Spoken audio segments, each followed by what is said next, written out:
What's up guys? Jadi gue mau buat video ini, gue mau bahas tentang perpanjangan kontrak Sinteyong yang sudah pasti diperpanjang kemarin beberapa waktu lalu bersama dengan Pak Erick Thohir. Perpanjangan kontrak Sinteyong sampai 2027 kalau nggak salah. Nah, gue sedikit mau mengulik seputar Sinteyong nih. Memang perpanjangan kontrak ST ini ada pro dan kontra ya. Jadi sebelum kita bahas pro dan kontra itu, ST ini dulu dia adalah pemain Korea Selatan. Terus juga dia sempat melatih timnas Korea Selatan.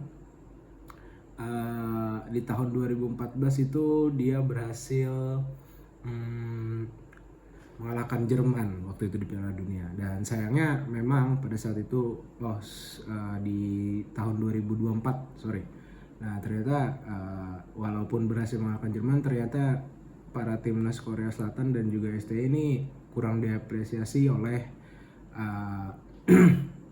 negaranya sendiri. Ketika mereka udah sampai di bandara itu ada tradisi lempar bantar guling hingga telur. Nah ini bentuk kekecewaan dari masyarakat Korea. Nah setelah itu ST ini pada zamannya Pak Iwan Bule, dia dapat tawaran untuk melatih timnas kita di usia 2019. Di mana waktu itu juga ada beberapa tawaran dari negara lain, seperti contohnya Cina. Memang mungkin dari negara lain itu memiliki tawaran gaji yang mungkin lebih besar, tapi ternyata ST ini lebih visioner dan dia melihat bahwa timnas kita ini punya prospek yang bagus ke depannya. Jadi dia memilih untuk melatih timnas kita. Dan apa yang dilakukan ST waktu awal-awal uji coba pertandingan melawan negara lain, itu kita dapat catatan buruk, hasil yang buruk di 2-3 pertandingan awal dengan materi pemain kita yang waktu itu dulu. Nah ternyata dengan materi pemain yang dulu itu, yang dilakukan ST adalah dia mengkat 2 generasi. Jadi dia pegang timnas U20, U23 dan juga timnas senior. Dengan mengkat 2 generasi itu harus diapresiasi. Kenapa? Pertama, memang semua pelatih siapapun bisa mengangkat 2 generasi, tapi untuk perform dia membuktikan bahwa ST bisa perform dengan mengangkat hampir 2 generasi,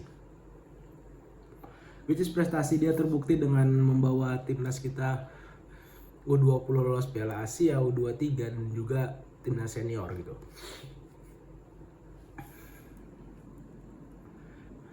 Tapi sayangnya waktu itu ada kontra di mana Piala Dunia U20 itu gagal diselenggarakan di Indonesia karena ada beberapa pihak yang menolak. Tapi setelah itu apa yang dilakukan Sinteyong waktu di awal-awal, mungkin banyak yang mengkritik pola permainan dia yang agak lebih defensif dan juga sering-sering melakukan long ball gitu.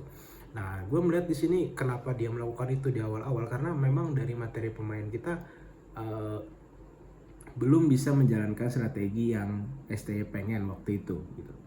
Dan seiring berjalannya waktu dengan latihan yang keras, terus juga yang didepankan oleh ST ini adalah fisik dari para pemain gitu, which is good. Dimana permainan kita dulu, kita udah waktu 70 menit itu fisik kita kelihatan banget ngedrop, dan sekarang sampai 120 menit pun, bahkan sampai ada penalti kemarin waktu lawan Korea, kita membuktikan bahwa kita punya fisik yang jauh lebih meningkat daripada sebelumnya. Nah, gue melihat di sini adalah pro kontranya. Memang banyak yang pro, walaupun yang kontra paling cuman ya sekitar 10% lah, let's say.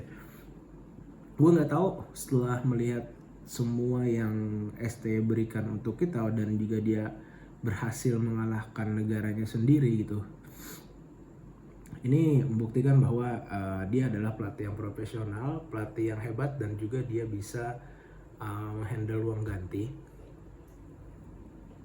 Dan juga perlu kita catat adalah ST ini melatih timnas kita di usia di tahun 2019, dimana setelah itu terjadi COVID 2 tahun, berarti dia mungkin cuma melatih sekitar 2 tahun aja yang bener-bener full latihan dan memegang timnas gitu. Dan dari segala prestasi yang dia lakukan adalah membawa timnas kita berada di level Asia.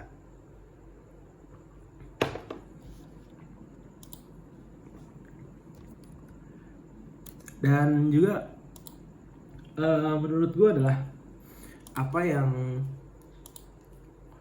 dilakukan STY adalah dia mulai menempelkan istilahnya mindset kepada para pemain kita untuk bahwa harus memiliki fighting spirit, berjuang dengan sangat istilahnya nggak mental cemen lah. Ini membuktikan bahwa dia cukup bisa menghandle para pemainnya dia, karena memang para pemainnya ini adalah pemain yang dia bina waktu dari usia 20, 23 gitu. Jadi banyak pemain-pemain yang memang di levelnya pemain kita yang udah bermain di level senior dan juga bisa bermain di U23 gitu.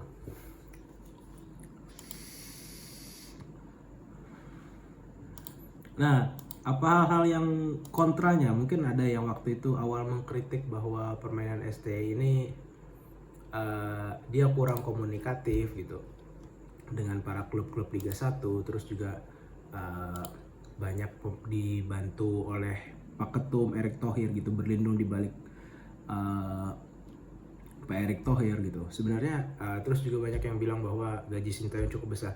Nah, untuk soal gaji, mungkin gue nggak tahu berapa nominal gajinya STY yang tepatnya, tapi untuk selevel pelatih yang sudah pernah melatih tim dan bermain di Piala Dunia itu cenderung kecil gitu. Dan juga dengan apa yang dia dapat setelah saat ini kan PSSI sudah berubah gitu daripada yang dulu, dan prospeknya jelas gitu dari pengembangan pemain mudanya, terus juga bibit-bibit yang di luar Indonesia yang punya potensi gitu. Nah, ini adalah dukungan yang sangat besar dari PSSI. Dan juga ini sangat bagus gitu melihat bahwa apa yang STY lakukan untuk timnas Indonesia. Pertama dari kita waktu dia pegang itu kita rank 173 FIFA kalau nggak salah, dan sekarang udah rank 134 di dunia.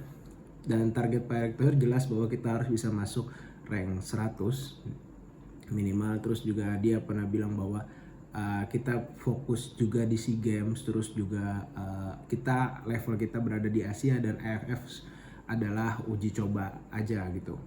Dan ini terbukti bahwa STY bisa membawa Indonesia ke level Asia, dan banyak sekali terutama pengamat bola dari luar pun juga sangat mengapresiasi timnas kita karena kita udah berada di level yang sangat mengejutkan dengan rank FIFA yang cukup sangat naik dan juga bermain sangat impresif gitu.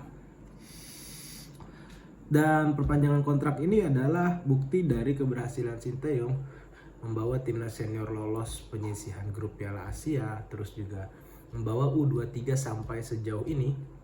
Padahal dia target Erick Thohir cuman sampai di penyisihan grup, tapi STY punya target personal di mana which is good, pelatih yang punya target individu untuk sampai ke semifinal, dan itu terbukti berhasil. Dan juga istilahnya fasilitas-fasilitas yang didapatkan Sintayong setelah melatih timnas Indonesia sangat banyak dipenuhi. Dan juga gini konsepnya, kalau misalnya lu udah dapat hak lu dan dia juga membayar kewajibannya, which is ini timbal balik lah gitu. STY didukung oleh PSSI dan juga Pak Erick Thohir, dan dia berhasil membuktikan bahwa target-targetnya dia benar-benar tercapai.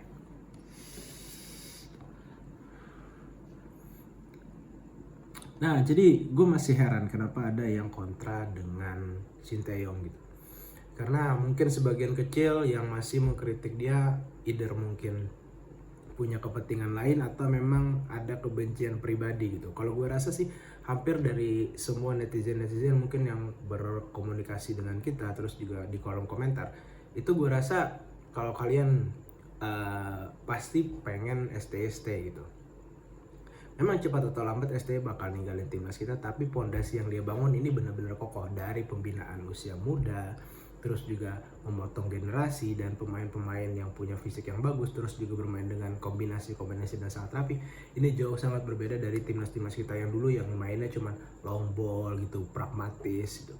Dan ini membuktikan bahwa kita udah di level Asia gitu. Dan banyak yang bilang mungkin kita butuh trofi gitu.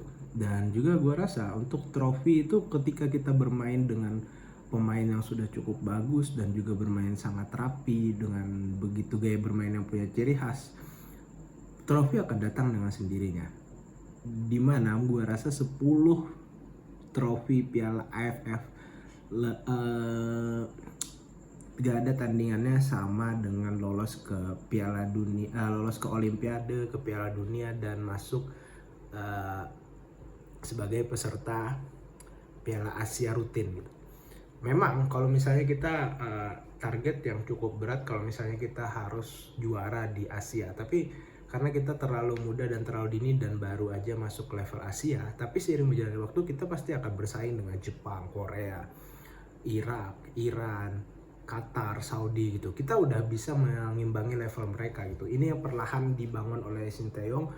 Jadi gue pengen membuka mindset bahwa bukan masalah trofinya, tapi ketika kita udah punya pondasinya, trofi itu bakalan datang dengan sendirinya gitu.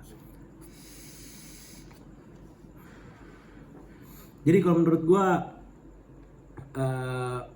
Sinteyong ini adalah pelatih timnas kita yang paling sukses, yang paling dibantu juga oleh PSSI. Dan untuk saat ini ada yang bilang bahwa perlu dibikinkan patung untuk STY. Gue rasa sah-sah saja ya dengan prestasi yang dia bawa bersama timnas kita gitu.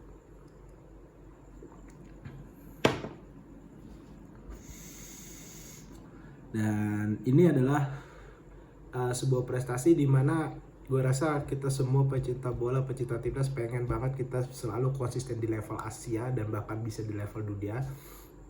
Dan gue percaya dengan Coach Shin kita bisa sampai ke level itu. Oke, jadi buat ada yang kontra dengan perpanjangan kontrak ST ataupun yang pro, bisa saling sharing di kolom komentar gitu. Dan kalau misalnya banyak yang nonton video ini, gue bakalan bahas tentang pro kontra pemain diaspora atau pemain naturalisasi. See you di video selanjutnya. Good luck timnas. Semoga kita Garuda bisa terbang lebih tinggi lagi.